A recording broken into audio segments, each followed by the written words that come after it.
ممکن ہے کچھ مومنین شوق دیدار ان میں اتنا قوی ہوں اور بہت سے بتانے والوں کے بتائے ہوئے طریقے پہ عمل کریں، کوشش کریں، زحمتیں اٹھائیں اور نتیجے میں انہیں امام کی ملاقات حاصل نہ ہو تو وہ پریشان نہ ہو، اس سے مایوس نہ ہو۔ یہ ملاقات کو اتنی ضروری و اتنی اہم نہیں تھی۔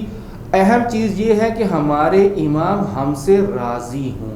ہمیں اپنے امام کو راضی رکھنا ہے، ہمیں اپنے امام کو کوئی تکلیف نہیں پہنچانی۔ ملاقات کا ہم سے تقاضا نہیں کیا گیا۔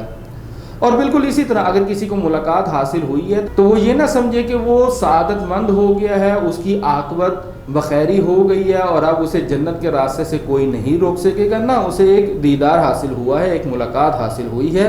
اگر وہ راہ ہدایت پر ثابت قدم رہے تو اس کی سعادت کا باعث ہو سکتی ہے، اور اگر وہ راہ ہدایت پر باقی نہ رہے تو یہ دیدار اس کو کوئی فائدہ نہیں پہنچا سکتا۔ جیسا کہ ائمہ معصومین جب کہ موجود تھے، بہت سے لوگ ان کا دیدار کرتے تھے، اس کے باوجود ضروری نہیں کہ وہ حتماً سعید ہوں، بلکہ ائمہ کو دیکھتے تھے، ان سے باتیں کرتے تھے اور بس اوقات ان کی مخالفت کرتے تھے۔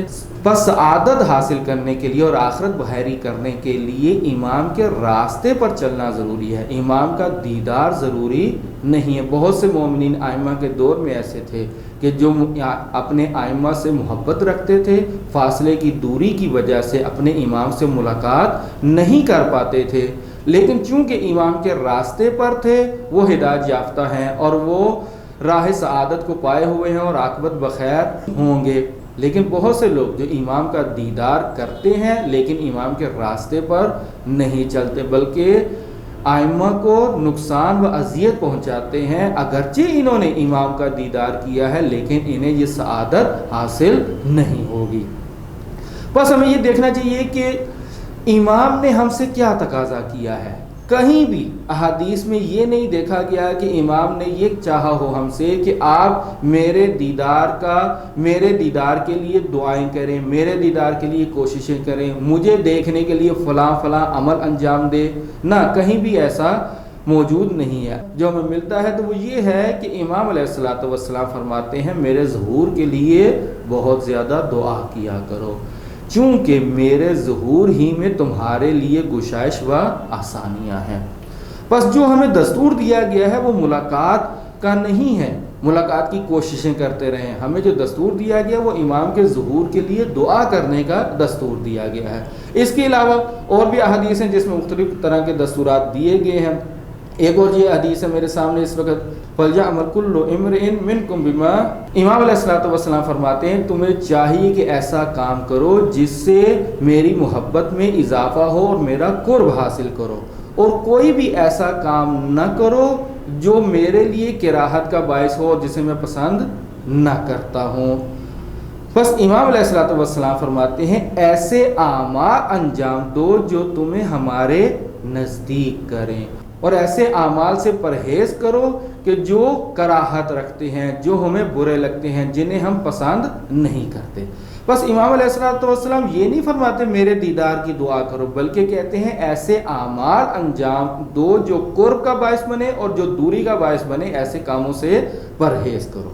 جن لوگوں کو امام کا دیدار حاصل ہوا ان میں سے ایک معروف واقعہ، تقریباً ہر گھر میں یہ کتاب موجود ہے، مفاتح الجنان، اس کے اندر بھی یہ والا واقعہ موجود ہے۔ یہ حاجی بغدادی کا واقعہ، ایک نیک مومن شخص تھا، بغداد کا رہنے والا، اور اکثر یہ کاظمین جایا کرتا تھا۔ اس کے پاس کچھ مال خمس تھا، یعنی امام کا مال تھا جو اسے علماء تک و مجتہدین تک پہنچانا تھا۔ یہ شخص کہتا ہے کہ میں پہلے نجف کیا اور وہاں کے علماء کو میں نے یہ اموال تقسیم کیے اور کچھ مال میرے پاس باقی بچ گیا، اور میں چاہتا تھا آیت اللہ آل یاسین کو کہ جو کاظمین میں رہتے ہیں ان تک یہ مال پہنچا دوں۔ کہتے ہیں کہ میں کاظمین گیا اور وہاں میں نے یہ خمس کا مال انہیں دیا اور زیارت کر کے واپس پلٹ رہا تھا کہ راستے میں مجھے ایک نورانی چہرے والا جوان ملا جس نے سبز ردا اوڑھی ہوئی تھی۔ وہ شخص میرا نام لے کے مجھے مخاطب کر کے کہتا ہے کہ تم کہاں جا رہے ہو؟ تم اس وقت کاظمین میں جاؤ تاکہ میں تمہاری گواہی دے سکوں کہ تم ہمارے جد کے ماننے والے ہو۔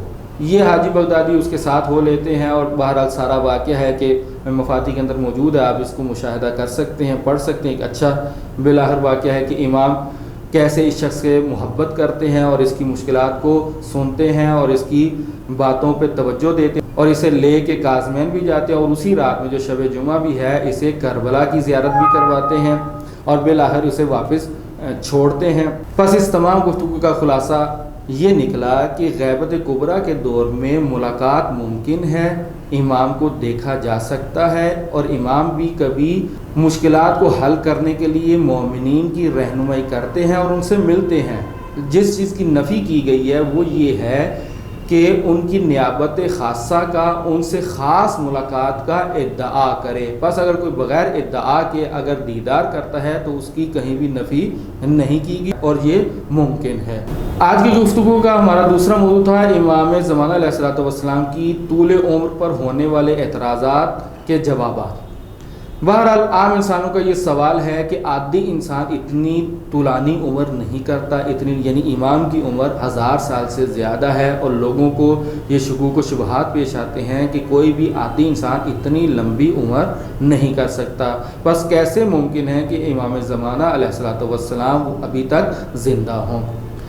اس کے بارے میں عرض کروں، اس کے دو طرح سے جواب ہیں۔ ایک اس کا متون دینی میں جواب ہے، قرآن اور احادیث میں جو جواب ہے، اور ایک اس کا جواب میڈیکل اور سائنسی حوالے سے دیا جاتا ہے۔ میں اس وقت قرآنی و حدیثی جو اس کا جواب دیا گیا ہے اس کو بیان کرتا ہے، صرف اس طرف اشارہ کر لوں کہ میڈیکل کے حوالے سے جو بایولوجسٹ ہیں ان کا نظریہ یہ ہے کہ انسان کی عمر کی کوئی حد نہیں ہے۔ اگر کچھ انسان جلدی مر جاتے ہیں، کچھ انسان وہ طولانی عمر کرتے ہیں، اس کا دار و مدار ان کی غذا کے اوپر ہے، ان کے موسمی حالات کے اوپر ہے، وگرنہ اگر وہ ایک اچھی غذا استعمال کریں اور وہ جو پرہیزیں اسلام نے بتائیں اس پہ عمل کرے تو انسان بہت طولانی عمر کر سکتا ہے، خصوصاً اگر بیماریوں کا علاج بھی ہوتا رہے تو انسان طولانی عمر کر سکتا ہے۔ بہرحال یہ ہمارے مد نظر نہیں ہے، مختلف کتابوں میں اس عنوان سے ریسرچ کی گئی ہے، آپ لوگ اس سے مشاہدہ کر سکتے ہیں۔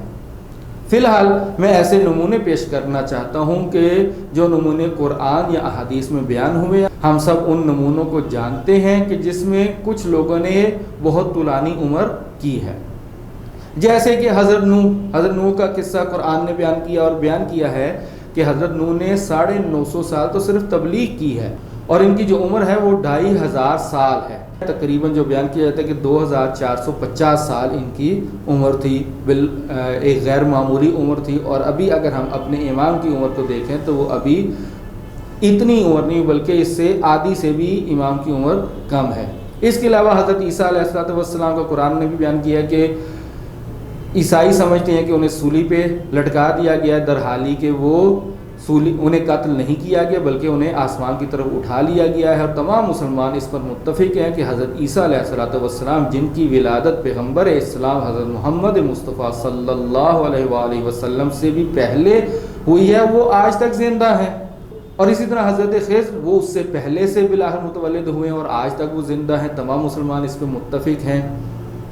اور میرے خیال میں قرآن میں جو سب سے بڑا نمونہ بیان کیا گیا ہے کہ قدرت خدا سے کوئی چیز بھی خالی نہیں ہے، وہ چاہے تو کسی کو بہت لمبی عمر دے سکتا ہے۔ وہ کون سا واقعہ ہے؟ قرآن مجید میں بیان کیا جاتا ہے حضرت یونس کا واقعہ، کہ قرآن کہتا ہے فَلَوْلَا أَنَّهُ كَانَ مِنَ الْمُسَبِّحِينَ لَلَبِثَ فِي بَطْنِهِ إِلَى يَوْمِ يُبْعَثُونَ، یعنی اگر یونس علیہ السلام مسبحین میں سے نہ ہوتے، یعنی تسبیح گزاروں میں سے نہ ہوتے، تسبیح پڑھنے والوں میں سے نہ ہوتے، تو خدا انہیں قیامت کے دن تک اس مچھلی کے پیٹ میں زندہ رکھتا۔ لَلَبِثَ فِي بَطْنِهِ إِلَى يَوْمِ يُبْعَثُونَ، قیامت تک مچھلی کے پیٹ میں زندہ رکھتا۔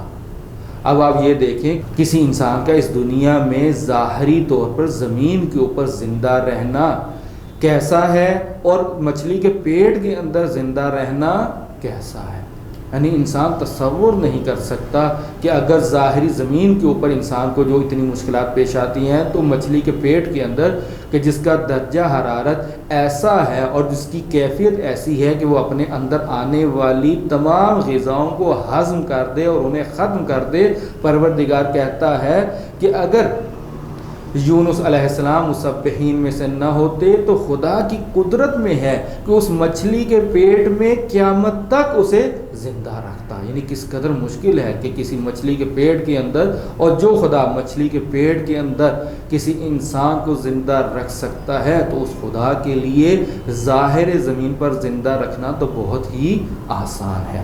اور اسی آیت میں ایک اور جو چیز ہمیں ملتی ہے کہ خدا یعنی اگر چاہتا تو یونس کو زندہ رکھتا، یعنی مچھلی بھی زندہ رہ سکتی ہے قیامت تک، اور حضرت یونس اس کے پیٹ میں بھی زندہ رہ سکتے ہیں. بس خدا کے لیے یہ بہت آسان ہے. وہ پروردگار جو پہاڑوں کے اندر سے اونٹ کو نکال سکتا ہے، اس کی قدرت میں یہ چیزیں موجود ہے کہ وہ ہمارے امام کو وہ اپنی حجت کو اتنی طولانی عمر دے سکے. ایک روایت کے ساتھ اپنی گفتگو کو تمام کرتا ہوں.